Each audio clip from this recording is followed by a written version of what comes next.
নমস্কার।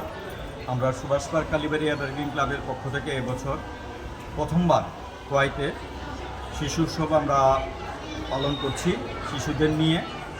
শিশুদের নিয়ে আমরা অঙ্কন প্রতিযোগিতা করেছি প্রাইমারি সেকশন পর্যন্ত, নার্সারি থেকে ক্লাস 5 পর্যন্ত, এবং তার সঙ্গে আমরা প্রতিযোগিতা করছি নাচের এবং সঙ্গীতের, এবং তাতে আমরা সারা খোয়াইবাসীর কাছ থেকে প্রচণ্ড সাড়া পেয়েছি এবছর, এবং তার জন্য আমরা সবাইকে ধন্যবাদ জানাচ্ছি।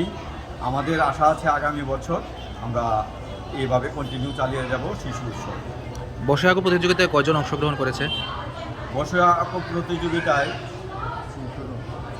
250 জন অংশগ্রহণ করেছে, এবং তার মধ্যে আমরা প্রথম থেকে পঞ্চম পর্যন্ত আমরা প্রতিযোগীকে আমরা পুরস্কৃত করব।